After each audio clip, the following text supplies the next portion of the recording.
오케이. 그러면 또 두 번째 시간 이어서 살펴보겠습니다. 이제 알고리즘들이 여러 개 등장하기 시작하면서 과연 어떤 알고리즘이 다른 알고리즘보다 나은가 이런 것들을 이제 평가해 봐야 되고, 그렇기 때문에 더더욱이나 이 성능을 측정하는 일이 굉장히 이제 중요해집니다.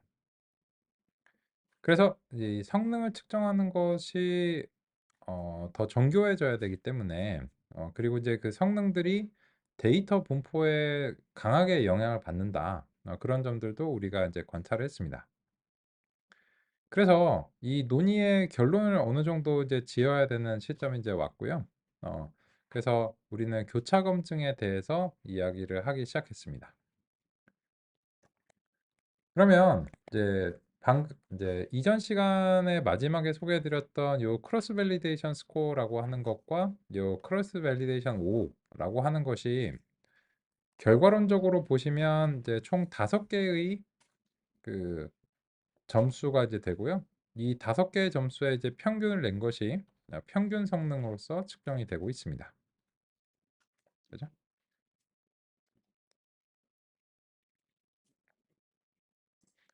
그렇다면 이제 이 평균 성능을 보니까는 지금 이제 되게 걱정이 되죠.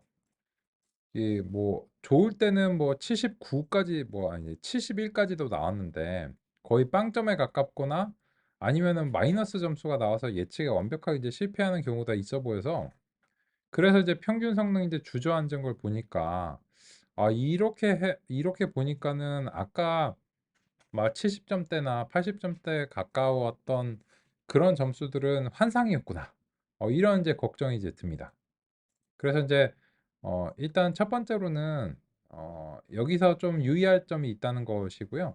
두 번째로는 교차 검증이라고 하는 것이 어떻게 동작하는가, 그 자체를 우리가 이제 살펴볼 필요가 있습니다. 그래서 이제 이 교재를 의존해서 같이 살펴보도록 하겠습니다. 같이 한번 볼까요? 교차 검증은 데이터를 여러 번 반복해서 나누고 여러 모델을 이제 학습하는데, 가장 기본적이고 널리 사용되는 방법은 이제 K-폴드이고, 어, 이 폴드라고 하는 것이 몇 조각으로 나눌 것인가입니다.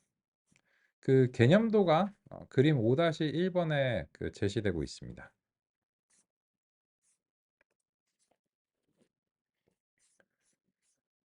저 같은 경우에도 저 개념도가 정확한데요.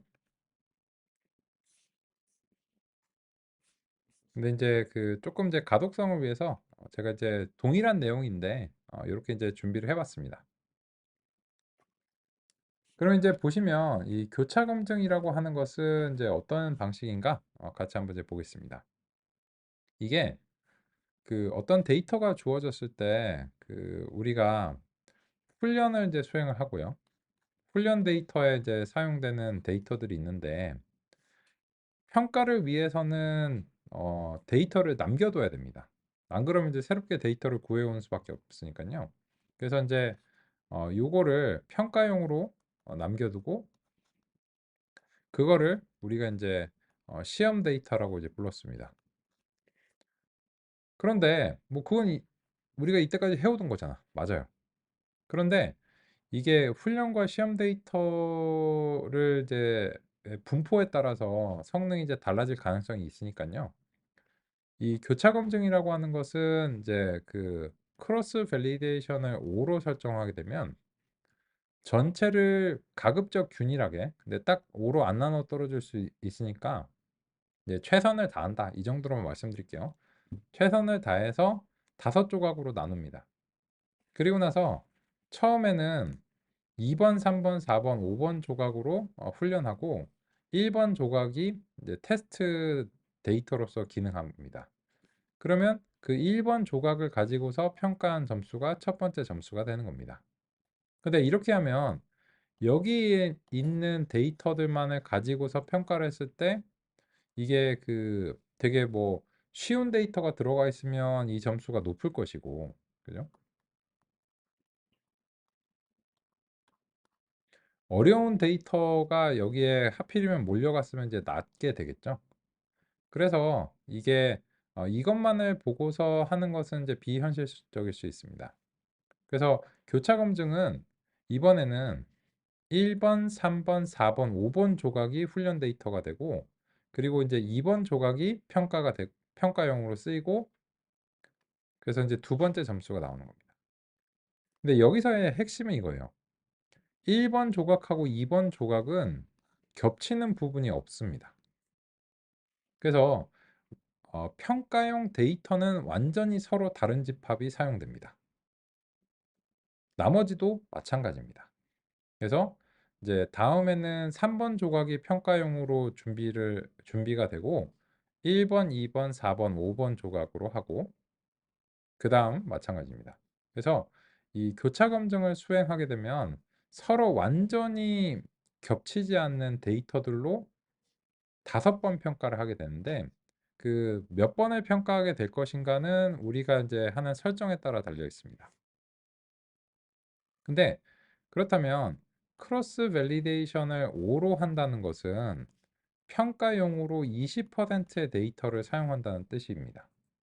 근데 우리가 이 트레인 테스트 스플릿을 수행할 때는 통상적으로 25%를 설정해 왔고 요거는 이제 4개 중에 한 조각이잖아요. 그래서 우리가 이때까지 해오던 것은 이제 크로스 밸리데이션으로 따지자면 이제 크로스 밸리데이션 이제 4라고 할 수 있습니다. 이제 4가 돼야 되는가 5가 돼야 되는가 이런 것들은 뭐 이제 데이터의 규모에 따라 달려 있습니다.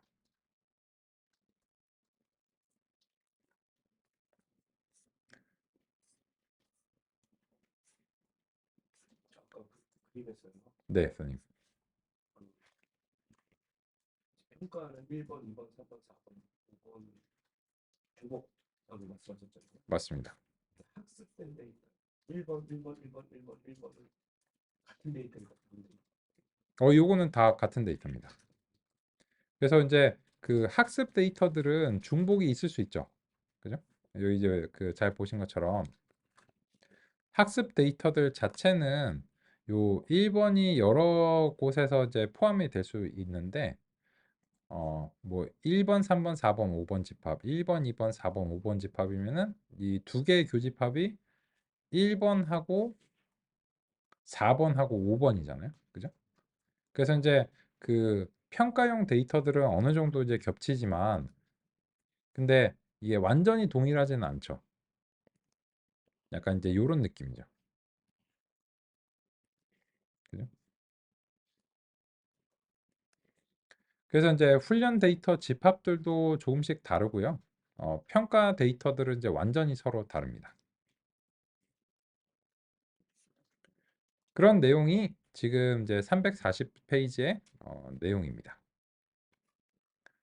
그러면 이제 그 우리가 직전에 수행했던 랜덤 스테이트를 바꾸는 것과 교차 검증 이 둘 중에서 어느 것이 더 그 신뢰로울까요? 어떻게 생각하시나요? 이게 랜덤 스테이트를 바꾼다고 해도요. 평가용 데이터들이 좀 겹칠 가능성이 있습니다. 그죠? 우리가 이제 그 랜덤 스테이트에 따라서 얘네들이 이제 얼마나 겹치는지를 예상은 못 하는데 그래서 크로스 밸리데이션을 하게 되면 그 평가용 데이터들은 서로 완벽하게 다르기 때문에 이 랜덤 스테이트를 여러 번 다르게 설정하는 것보다는 교차 검증이 훨씬 더 그 정확한 평가를 하는 데 도움이 됩니다. 그래서 앞으로 우리가 모형들을 평가할 때는 이제 교차 검증 점수를 보는 게 굉장히 중요하겠죠. 그죠? 랜덤 스테이트를 뭘 잡느냐 이런 것보다는요. 그래야 이 모델이 진정으로 이 정도의 성능을 발휘하는구나. 이렇게 이제 얘기할 수 있게 됩니다.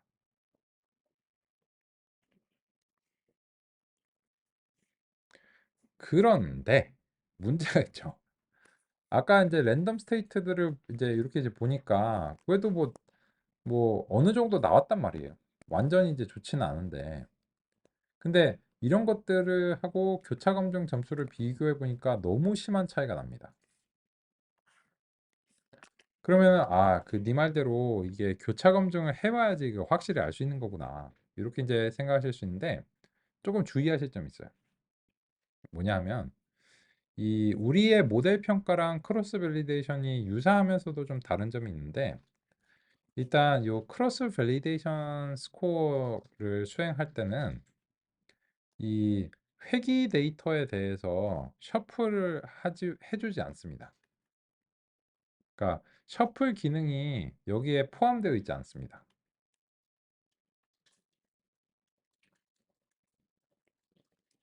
그게 왜 중요한가에 대해서 얘기를 이제 해보겠습니다. 이 보스턴 데이터를 우리가 그 크로스 밸리데이션을 직접 하는 거를 한번 이제 생각을 해볼게요. 그러면 이제 대략적으로 이 보스턴 데이터에 길이가 이제 있을 거 아니에요? 그럼 이제 500여 개 정도니까는 요거를 그 정수 나누기로 이제 5로 하면 한 101개 정도가 한 조각의 크기가 이제 될 겁니다. 그죠? 근데 우리가 이 보스턴 데이터를 셔플하지 않은 상태로 이제 첫 번째 부분을 획득하고 나머지 부분들하고 통계적인 어떤 비교를 한번 해보려고요. 그래서 이제 어,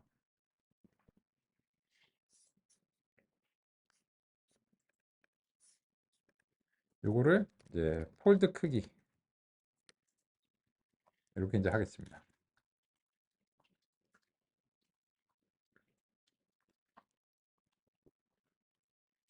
조각이라고 이제 그냥 부를까요? 우리말로?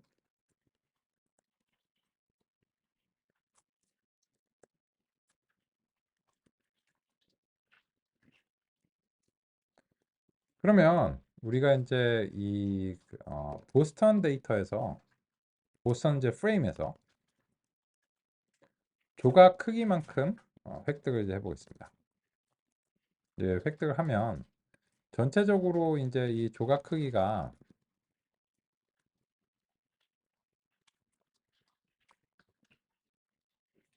이제 101개가 이제 될 거고, 그죠? 거기에 대해서 그 기본적인 이제 통계 수치를 이렇게 이제 수집을 이제 해보겠습니다.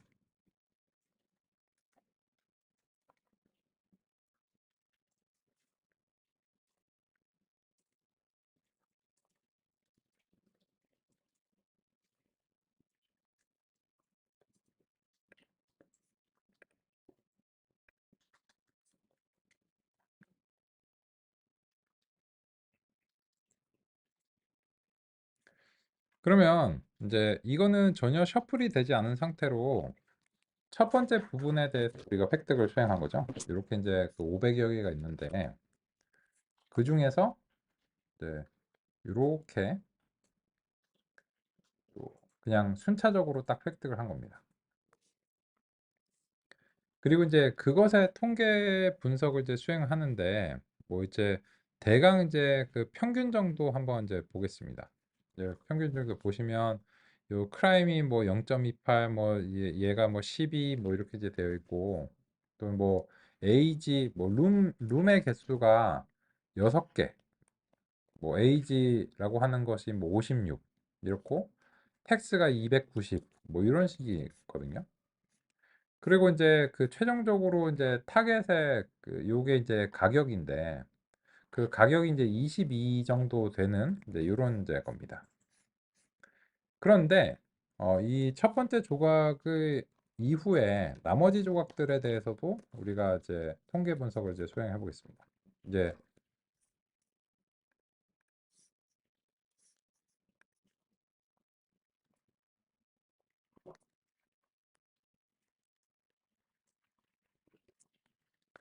그러면 이제 이렇게 했을 때 이게 이제 그 유의미하게 이제 차이가 나는지를 이제 보려고 하는데, 여기서 그 두 개를 서로 용이하게 이제 비교를 하기 위해서 이 두 결과를 적당하게 좀 합쳐 볼까요? 그래서 이제 요거를 이제 T로 이렇게 하고 미인을 이제 선택하면 이제 이게 이제 첫 번째 그 훈련 데이터 특성 평균이라고 이제 볼게요.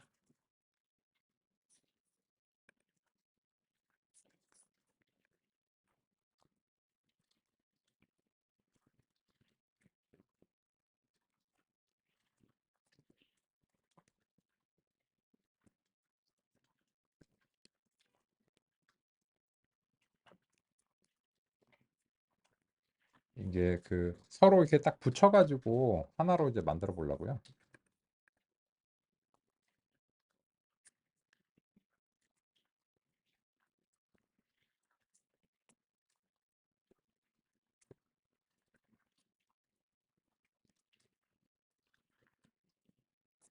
이름을 너무 길지 않도록 좋긴 하겠네요.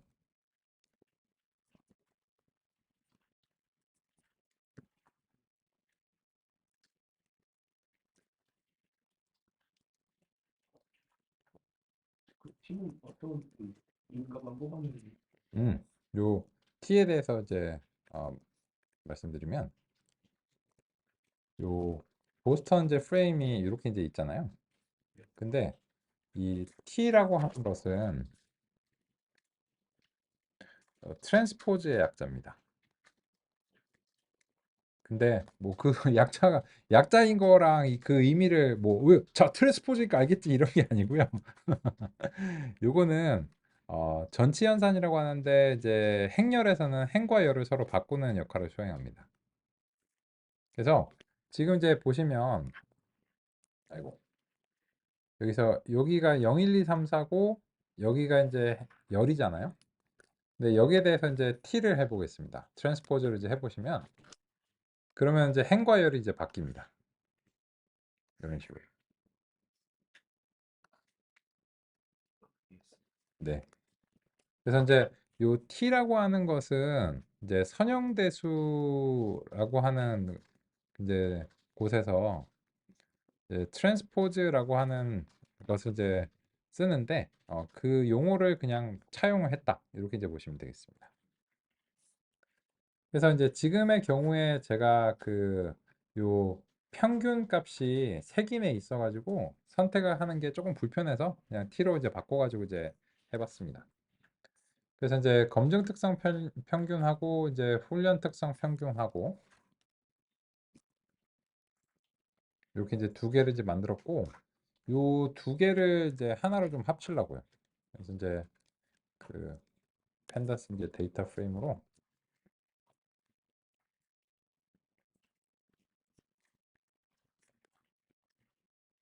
컨캐트를 해야 되나 아니면 그냥 이렇게 해도 되나 한번 봐야 되겠네요.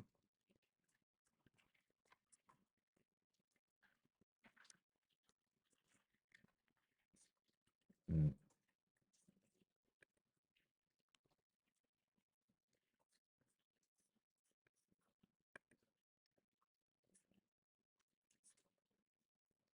인덱스의 네임이 아니고 그냥 네임으로 해야 되겠네요.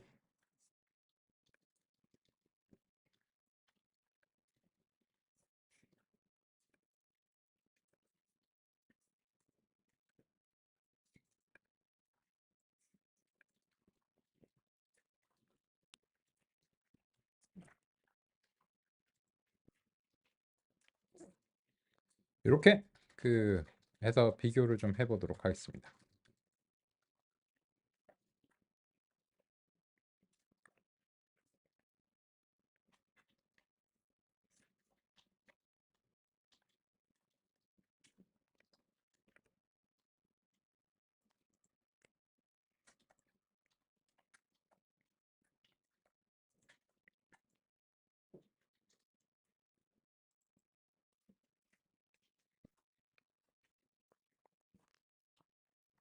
이 결과를 보시면 이게 훈련 특성 평균들하고 검증 특성 평균들하고 유의미하게 상당히 차이가 나는 것으로 보이는 부분이 눈에 좀 띄죠. 당장 요 범죄율 어떤가요? 범죄율이 이 검증에서는 범죄율이 되게 낮아요. 근데 훈련 데이터들은 범죄율이 상당히 높거든요. 그러면 이게 같은 동네에 대한 얘기가 아닌 거죠. 그러니까 얘는 범죄가 없는 되게 좋은 동네야. 검증. 근데 여기는 범죄가 많은 지역들이 포함이 되어 있는데 그런 지역하고 이런 지역하고 이제 모형이 잘 안 맞을 거 아니에요. 범죄가 많이 일어나는 지역에 대해서 모형이 이제 형성이 됐는데 그 실제 검증 데이터는 뭐 범죄가 없는데 약간 이런 식으로 이제 되는 거죠. 그래서 그 제가 언젠가 유럽에 놀러 간 적이 있는데 파리에서 어디 막 지나가다 보니까 경찰서가 진짜 큰 거예요. 근데 우리나라 여기 뭐 선릉이라든지 그 뭐 청담동이라든지 이런 데 가보면 경찰서가 파출소가 이 막 다른 건물들은 막 명품거리 막 의리의리한데 이 파출소가 막 쓰러져 가는 1층짜리 건물에 있더라고요. 그게 좋은 거죠. 경찰서가 작으면 범죄가 없는 거잖아요. 근데 경찰서가 의리의리해요. 이러면은 그죠? 조심해야 되는 거죠. 경찰이 많기 때문에 더 안전한 게 아니고 경찰이 많다는 것은 그만큼 범죄가 많다는 거잖아요. 그래서 이제 그런 것들이고 GN은 비슷하네요. 근데 INDUS 인더스트리는 또 두 배 가까이 차이가 나죠. 그럼 여기 이제 약간 공단에 가까운 뭐 이런 지역일 가능성이 높고 그죠? 그리고 루맥에서 이제 비슷한데 AD는 또 좀 차이가 나고 또 뭐가 차이가 나는 거 보이나요? 아 텍스가 많이 차이 나요. 이 텍스가 거의 두 배 가까이 차이가 나요. 두 배는 아니고 1.5배 차이가 나요. 그러면은 여기는 왜 더 세금을 많이 내는 지역이고 여기는 아니지? 그 점이 이제 어쨌든 왜인지는 분석을 해봐야 되는 건데 어쨌든 차이가 심하게 나는 건 사실이에요. 그죠? 이게 완벽하게 일치하기는 어렵겠지만 이 정도로 이제 심하게 나는 것은 뭔가 다른 점이 있다는 거죠. 그 블랙피플은 비슷하네요. 그리고 이제 타겟의 경우에는 이제 이거는 이제 비슷하니까 이거는 이제 비슷한데 그 주요 특성들 몇 개 중에서 눈에 띄게 좀 다른 부분들이 있습니다. 그래서 그런 부분들이 많으면 아무래도 이 훈련 데이터와 그 검증을 수행하는 데이터에 이제 상당한 이제 상이한 점이 있다고 하는 것이니까 이런 것들이 이런 통계적 특성들만을 봐도 이게 차이가 날 가능성이 있다는 것을 이제 시사합니다. 그게 지금 이제 요 첫 번 그 우리가 수행했던 크로스 밸리데이션에서 요 점수가 방금 우리가 쪼개봤던 그런 식으로 했을 때 지금 점수입니다. 그런데 요 보면은 얘는 완전히 예측에 실패했잖아요. 그럼 이거는 그 이 보스턴 데이터를 이제 5조각으로 이제 나눴을 때 마지막 조각을 검증 데이터로 하고 나머지를 이제 훈련 데이터로 했을 때의 이제 성능이에요. 그러면 이제 요거가 굉장히 심하게 차이가 나니까 이 점을 우리가 같이 한번 이제 보겠습니다. 그러려면 이렇게 해야 돼요. 이 훈련 특성 평균하고 검증 특성 평균의 그 집합을 좀 다르게 해야 되는데요. 이렇게 해야 돼요. 마지막 조각을 이렇게 이제 설정하는 걸로 이제 바꾸겠습니다. 그리고 훈련 특성 평균은 마지막 조각 직전까지 선택하는 걸로 이제 바꾸고요. 그죠?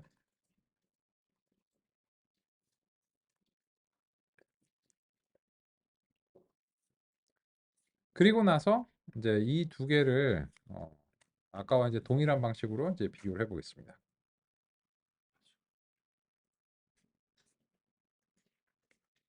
그럼 이제 아까와 다른 점은 무엇이냐면 아까는 이렇게 선택한 거예요. 아까는 여기를 선택한 거고요. 그죠? 지금은 이 아래쪽을 검증으로 선택한 겁니다. 왜냐하면 그 마지막 점수가 굉장히 안 좋았거든요. 막 마이너스 점수가 나오고 이래서 여기를 선택하는 방법은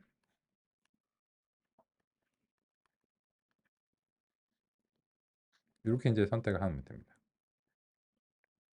마지막에서 몇 번째부터 끝까지 이렇게 이제 선택하는 건데 그러면 이제 그 통계적 특성들을 보면 범죄율도 차이가 나고요. 아까는 요 ZN 차이가 없었는데 대단히 심하게 차이가 납니다. 그죠? 차이 많이 나고 인더스트리도 차이가 많이 나고 그죠? 룸액에서도 조금 차이가 있고 AG 차이 심하고 요 RAD라고 하는 지표가 뭔지는 몰라도 심하고 얘도 꽤 차이가 나고 텍스도 차이가 나고 그죠? 이번엔 이제 텍스가 이제 반대죠. 그리고 블랙피플의 그 지표도 차이가 많이 나고 그죠? 그리고 무엇보다도 타겟 값의 차이가 굉장히 많아요. 아까는 타겟 값의 차이가 그나마 좀 적었거든요. 그러니까 이 마지막 폴드를 우리가 수동으로 선택을 해보니까 이거는 훈련 데이터와 검증 데이터의 차이가 아까보다도 훨씬 심해요. 그래서 여기는 이제 좀 저렴한 동네인 거죠. 왠지 모르겠어요. 그 저렴한 동네고. 어, 그러면 이런 문제가 있는 거죠. 이제 이 크로스 밸리데이션을 이제 수행을 했을 때 지금 보신 조각이 이 성능이 발생한 조각을 이제 보신 겁니다. 즉 훈련 데이터와 시험 데이터의 차이가 굉장히 심한 조합이에요. 그런 경우에는 모형이 지금처럼 실패할 확률이 높아집니다. 그럼 어떻게 해야 돼? 그럼 어떻게 하는 게 좋을 거야? 안 섞어서 그렇습니다. 왜 그러냐면, 그러니까 이 주택 가격을 이제 측정할 때 이렇게 다니진 않겠죠. 어느 동네에 갔다가 갑자기 또 점프해서 저 먼 동네에 가진 않을 거 아니에요. 보통 이제 인접한 지역들을 측정하면서 이제 수집을 하거든요. 그래서 지금 데이터에 경향성이 있는 거예요. 근데 그 경향성을 흔들어 줘야지 이 훈련과 시험 데이터가 이제 쪼갰을 때 그나마 좀 비슷해집니다. 근데 이 크로스 밸리데이션 스코어 자체에는 그 셔플 기능이 없어요. 그래서 근데 우리는 왜 그랬을까? 우리는 모형 평가 자체에 트레인 테스트 스플릿이 기본적으로 셔플하게 돼 있잖아요. 그래서 그런 거고 얘는 이제 기본적인 셔플 기능이 없어서 그렇습니다. 그럼 어떻게 해? 그래서 일단 수동으로 한번 셔플을 해주고 비교를 해볼게요. 그래서 이제 이 물론 셔플 자체도 유산한 수니까는 그 완전하게 이제 난수라고 할 수는 없지만 어쨌든 최선을 다한다는 게 이런 거죠.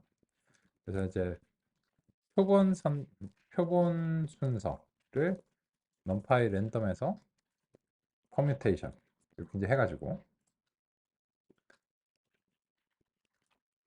보스턴 데이터의 이제 개수만큼 이제 수행하고 그러면 이 보스턴 데이터를 이제 표본의 순서로 어, 이제 선택을 하면 됩니다.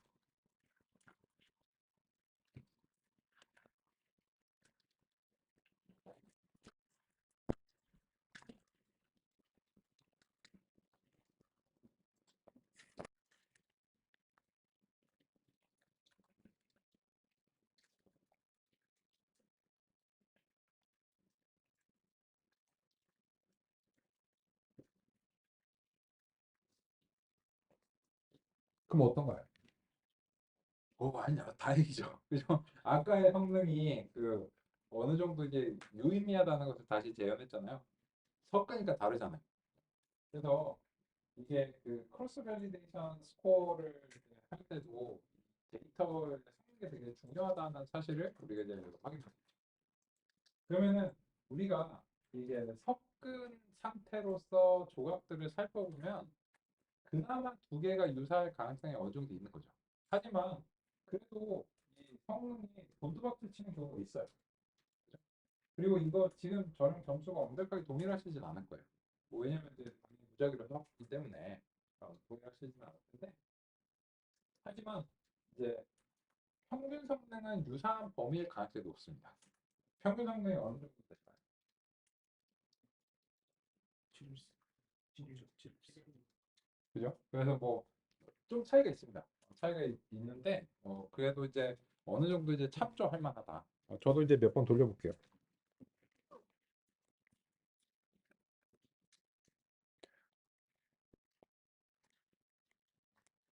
이게 몇 번 돌려보면 그 꽤 차이가 있죠. 그죠? 평균 성능을 내도 이게 어느 정도 편차가 있을 수밖에 없는 이제 상황이에요. 그래서 이제 하지만 그나마 이거를 완벽하게 고정하는 건 이제 불가능하고 불필요한데 그나마 우리가 해왔던 것 중에서는 제일 참고할 만한 그런 어떤 성능이 다음과 같다라고 하는 것이고 이게 그 편차가 많다는 것은 이제 최상과 최악의 경우의 차이가 어느 정도 될 것인가 이런 것들을 이제 참고할 수도 있고 이 편차가 심하다는 것 자체가 뭘 시사하냐면 데이터의 개수가 상당히 부족하다라고 하는 것을 시사합니다. 그래서 이 편차 자체를 줄이고 싶으면 데이터를 더 많이 확보해야 됩니다라고 말하는 근거가 됩니다. 왜냐하면 이렇게 얘기할 거예요. 데이터는 수집 비용이 있습니다. 있을 수 있죠. 근데 만약에 데이터가 더 많이 필요한데 지금 그 성능이 그것 때문에 안 나오는 것 같습니다. 라고 하면 그러면은 이제 이런 실험을 이제 근거로 해서 얘기를 하는 거죠. 그래서 이렇게 해보니까 진짜 얘가 편차가 심한 거 보니까는 이거 데이터가 진짜 부족하네. 네 말 맞네. 그래서 우리가 비용을 들여서라도 데이터를 더 많이 수집해 줄게. 이러는 거고. 근데 데이터를 더 많이 수집해 온다고 이 성능이 올라가느냐? 그건 아니에요. 편차가 줄어든다는 거지. 그 성능이 올라간다는 건 아니거든요. 그래서 종종 그 가끔 이러신 경우가 있어요. 그 외부에 이 프로젝트 발주를 맡기는 경우를 생각해 보시면 거기서 이제 맡겨갖고 왔는데 혹은 이제 다른 팀에서 이제 해봤는데 거기서 이제 그 되게 좋다고 해서 야 성능 되게 좋은데 하고 이제 받아서 해봤는데 실제로 성능이 너무 안 좋은 거야. 그 종종 하는 얘기가 뭐냐면 데이터가 부족해서라고 얘기를 해요. 어느 정도는 사실이에요. 어느 정도는 사실인데 하지만 그거를 미리 알 수 있는 방법이 있다. 그래서 이거를 보면 미리 알 수 있고요. 그래서 이걸 통해서 이미 그 새로운 곳에 적용하기 전에 이게 그 문제가 있을 것이다라고 하는 것이 미리 논의가 될 필요가 있습니다. 그거를 받아서 세금계 사서 다 끊고 이제 막 프로젝트 완료 꽝 찍었는데 나중에 데이터가 부족해서 이렇게 말하는 거는 조금 배신감이 들 수 있잖아요. 그죠? 그리고 이제 그렇기 때문에 이제 또 받는 입장에서는 이런 평가를 해보고 나서 이거 편차가 많이 나는데 그러면은 이거는 그 지금 데이터가 부족한 상황 아니냐. 그래서 이제 여기에 대해서 베스트 성능으로만 얘기하기 좀 곤란한 거 아니냐. 이렇게 이제 서로 합의할 필요가 있는 거죠. 그렇습니다.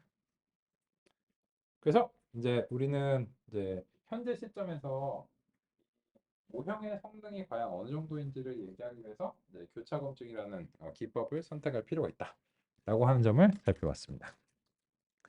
그런데 지금 보신 것처럼 이 크로스 밸리데이션 스코어를 할 때 그 셔플 같은 걸 안 해주니까는 좀 번잡스럽죠. 이 표본 순서라든지 이런 걸 우리가 직접 해줘야 되니까 좀 번잡스럽잖아요. 그래서 조금 고급의 기능을 살펴보겠습니다.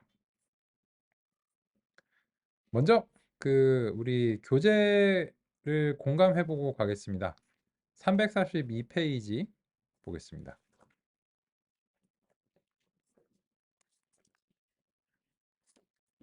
첫 번째, 그러면 크로스 밸리데이션을 몇 정도를 해야 되느냐라고 하면은 적어도 5개 정도를 사용하는 것이 좋다라고 했는데 그 말이 무슨 뜻일까요? 이게 크로스 밸리데이션이 5라고 하는 것은 전체 20%를 검증 데이터로 사용한다는 거죠. 그죠? 근데 적어도 5개니까는 5보다 큰 값들을 사용을 하라는 의미잖아요. 그러면 만약에 크로스 밸리데이션을 10으로 하면 어떻게 될까요? 전체 이제 10조각 중에 하나를 검증 데이터로 하니까는 검증 데이터가 이제 10%가 이제 되는 거죠. 그러면 검증 데이터 크로스 밸리데이션이 증가하면 검증 데이터의 수 자체는 감소하겠네요. 그죠?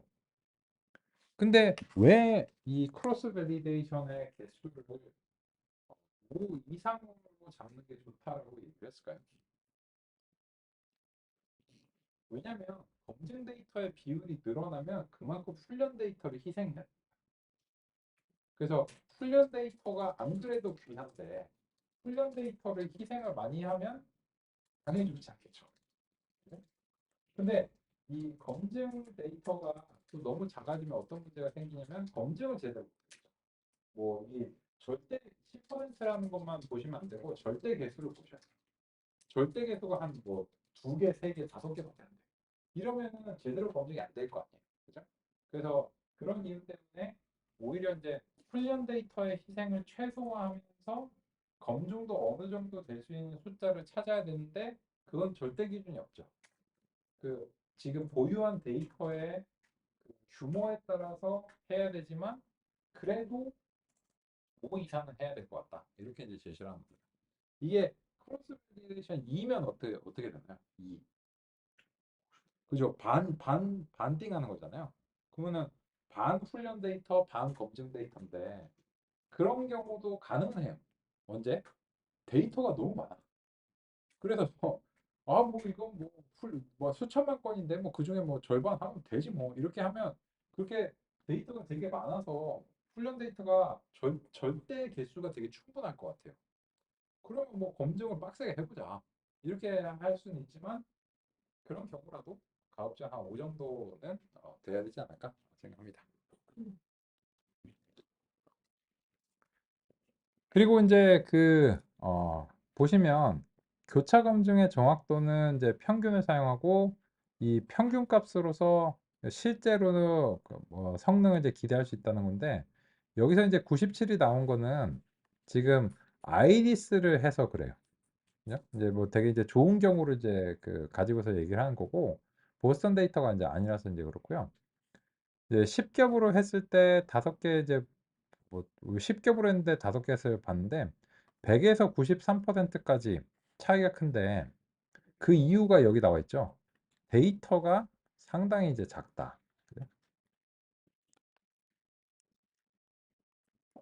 그게 보통 이유입니다.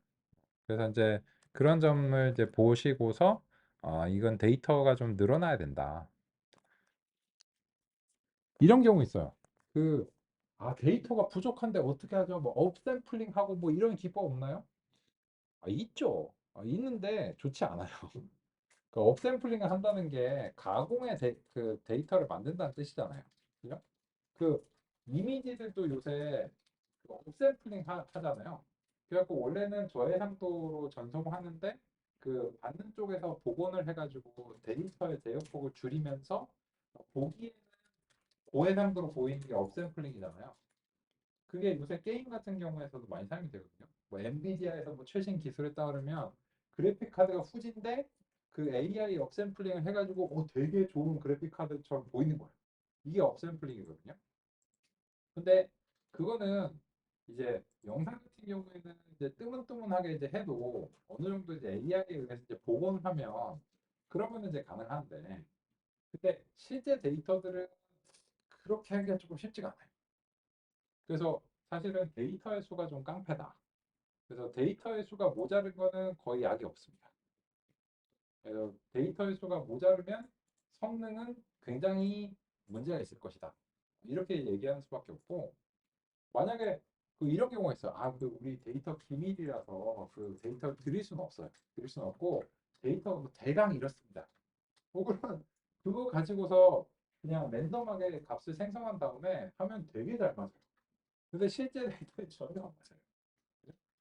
그래서 그런 건 실제 데이터를 대체할 수 있는 건 사실상 없다라고 이제 보시면 되고 업샘플링이나 이런 기법들은 극히 제한적인 경우에 진짜 어쩔 수 없어서 이제 고려할 수 있다. 이렇게 이제 보시면 되겠습니다.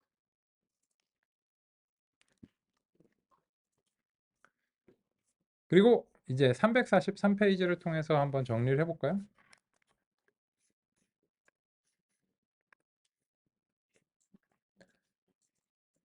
똑같은 얘기인데 장점 한 번 나누는 것보다 장점이 있는데 이거는 이제 제가 여러 번 드린 얘기죠. 이 난이도의 차이에 대해서 난이도의 차이로 기인해서 점수가 이제 서로 달라지는 경우. 그래서 운 좋게 훈련 세트에는 분류하기 어려운 샘플만 담기게 됐다고 생각해 보겠어요. 근데 이게 조금 언뜻 공감이 안 되실 수 있어요. 왜냐면 아니 어려운데 왜 운이 좋아? 이렇게 생각하실 수 있거든요. 왜냐면 이런 거예요. 이 훈련 데이터에 상대적으로 어려운 게 몰려갔다면 시험 데이터에는 오히려 쉬운 데이터가 들어가기 때문에 이 모의고사 점수가 높게 나오는 거예요. 그래서 이게 럭키라고 하는 거예요. 그러면 아싸, 나 공부 들었는데 이게 시험 점수가 잘 나오는데 이런 거예요. 그런 이유로 인해서 반대로 운 나쁘게 어려운 게 테스트에 들어갔어요. 그러면 연습 문제는 되게 쉬웠는데 시험 문제가 어려우다 보니까는 요렇게 이제 역전 현상이 이제 그 발생하는 거죠.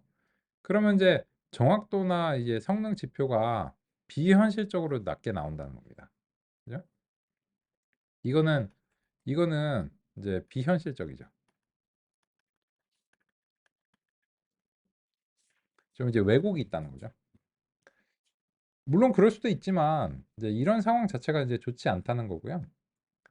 근데 교차 검증을 사용하면 이제 테스트에 각 샘플이 정확하게 한 번씩 들어가기 때문에 서로 이제 겹치지 않는 집합으로 평가가 가능하다라고 하는 점을 이제 논의고 있고요.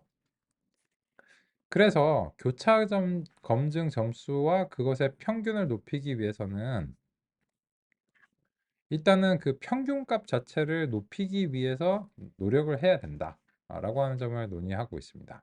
그리고 여러 개로 나누면 훈련 데이터에 얼마나 민감한지를 알 수 있고 그 보통 이렇게 민감하면은 데이터의 규모의 문제다. 그죠? 또 다른 장점은 데이터를 더 효과적으로 이제 사용할 수 있다. 라고 하는 거고 주요한 단점은 연산 비용이 늘어나는데 왜냐면 모형을 크로스 밸리데이션 오면은 5번 훈련을 해야 되잖아요. 근데 지금의 경우에는 뭐 연산 비용이 거의 없다시피 한데 만약에 어느 하나의 모형을 만드는데 뭐 수시간이나 수일이 걸린다. 이러면 교차 검증을 하면 보통 이게 오래 걸립니다. 근데 이런 얘기는 드려야 돼요.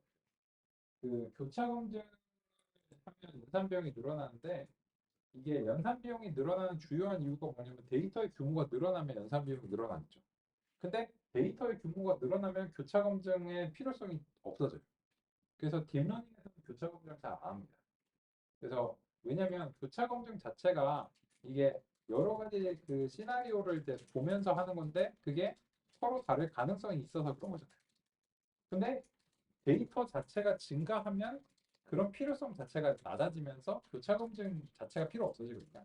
그래서 이런 단점은 이제 교차 검증을 사실상 이런 경우에 안 쓰게 되니까 무의미하다는 거죠. 그래서 데이터가 되게 많다. 그리고 이제 잘 섞었다. 이렇게 이제 생각이 되시는 경우에는 굳이 안 쓰셔도 돼요. 그런 점들 같이 이제 살펴봤습니다. 이 일반화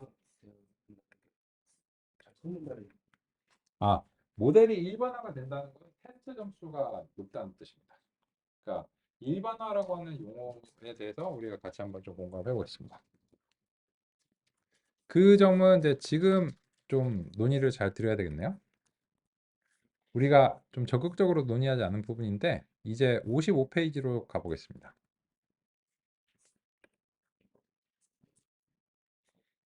방금 전에 논의 주셨고 우리가 이제 공감해야 되고 한 번 소개가 되긴 했지만 아주 상세하게 소개가 된 내용은 아닌데요. 이 부분을 이제 보겠습니다. 여기죠. 처음 보는 데이터에 대해서 정확하게 예측할 수 있으면 일반화되었다고 한다. 이렇게 이제 논의가 되고 있습니다. 즉, 죄송합니다. 이 일반화라고 하는 용어는 응용력을 뜻합니다. 이게 핵심이거든요. 이게 궁극의 목표입니다. 모의고사를 아무리 잘 본다고 해도 결국은 수능 점수로 대학 가는 거잖아요. 그러니까 수능 점수는 이제까지 그 세상에 존재하지 않은 문제여야 되잖아요. 그래서 매년 수능 문제를 출제하는 건 더 어려운 일이라고 생각합니다. 이게 비슷한 내용인데 어쨌든지 새로워야 돼. 무조건 새로워야 돼. 이게 역사상 이게 본 적이 없어야 돼. 그래서 새로운 데이터를 이제 어쨌든지 만들어야 되는데 거기에 대해서 잘하는 게 궁극의 목표일 수밖에 없잖아요. 그래서 이 훈련 세트에서 테스트 세트로 일반화된다는 게 결국은 새로운 데이터에 대한 응용력을 보겠다는 거고 그런 것들을 머신러닝에서는 제너럴라이제이션이라는 용어로 설명합니다. 그냥 그렇게 정했어요. 그냥 응용력이라고 불러도 상관없는데 그냥 제너럴라이제이션 뭐 범용력, 일반화 뭐 이런 식의 번역으로 주로 이제 소개가 되고 있습니다. 그래서 이제 그 점과 관련해서 우리 그 또 같이 한번 좀 봐야 되는 부분이 있습니다. 그래서 같이 이제 보겠습니다. 기계학습 모델을 평가할 때는 결과적으로 두 가지 지표를 동시에 살펴봅니다. 기계학습은 먼저 주어진 훈련 데이터에 대해 가능한 높은 성능을 발휘해야 합니다. 즉, 일단 모의고사를 잘 보는 것이 우선입니다. 훈련 데이터에 대해 기계학습 모델이 맞춰지는 과정을 최적화라고 하겠습니다. 그런데 알고리즘인데도 봤던 데이터에 대해 100점을 맞지 못할 수 있습니다. 각 모델의 학습 알고리즘의 특성에 따릅니다. 만약 훈련 데이터에 대해 성능이 좋지 않다면, 즉 최적화에 실패한다면 그러한 상태는 과소적합이라고 합니다. 최적화를 완벽하게 수행해 훈련 데이터에 대한 성능이 1.0, 즉 모의고사 100점을 받는 것은 좋은 일입니다. 그런데 최적화만을 잘 수행한다고 해서 기계학습 모델의 목표가 달성되었다고 하기 어렵습니다. 기계학습 모델은 궁극적으로 새로운 데이터에 대해 활용하기 위해 훈련합니다. 그래서 새로운 데이터를 대표하는 시험 데이터에 대해서도 동시에 좋은 성능을 발휘해야 합니다. 새로운 데이터에 대한 적응 능력은 일반화라고 하겠습니다.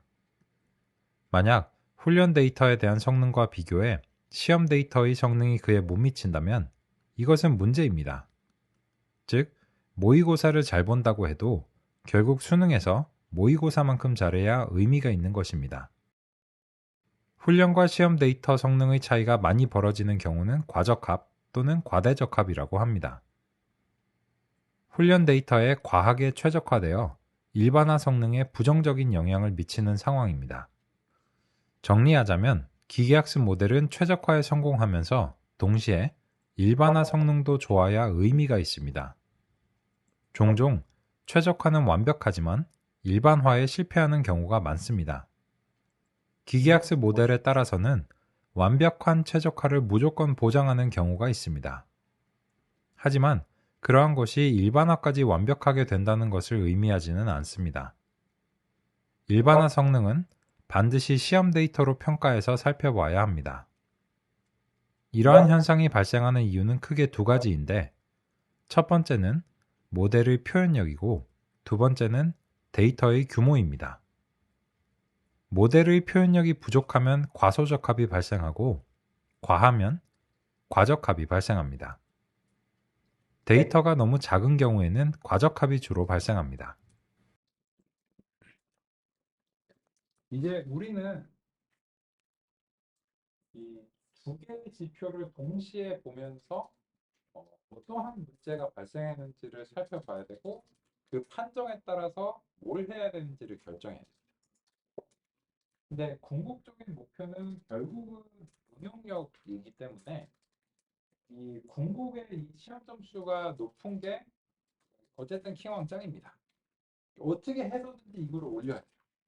근데 이 점수를 올린 게 착각이면 안 됩니다. 착각이라는 게 데이터의 분포가 쉬워서 올라가는 경우는 착각인 거죠.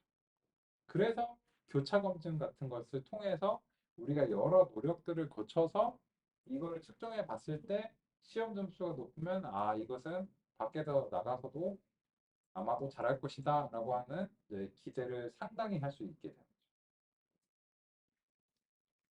쉬는 시간 이후에 이어서 살펴보겠습니다. 실도가 훈련은 엄청 잘 맞추는데 훈련을 잘했는데 시험 접수가 나쁜 일반화 실패하고.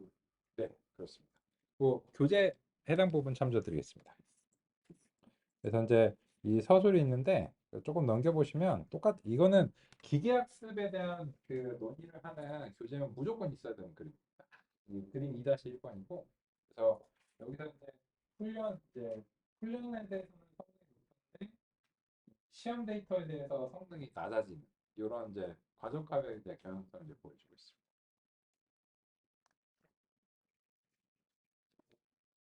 점점 낮아지는 훈련하면 훈련했어요. 아, 그건 아니고 그런 경우가 있을 수 있다. 있을 수 있다. 있을 수 있다. 그거를 해결하는 여러 가지 방법이 필요해요. 섞거나 뭐 데이터를 섞거나. 아, 그런 건 아닙니다. 네, 좀 논의가 이거는 꽤 논의가 필요합니다. 네, 같이 살펴볼 예정입니다. 아주 중요한 내용이죠. 이게 제일 중요한 내용이죠. 쉬는 시간 이후에 같이 보겠습니다.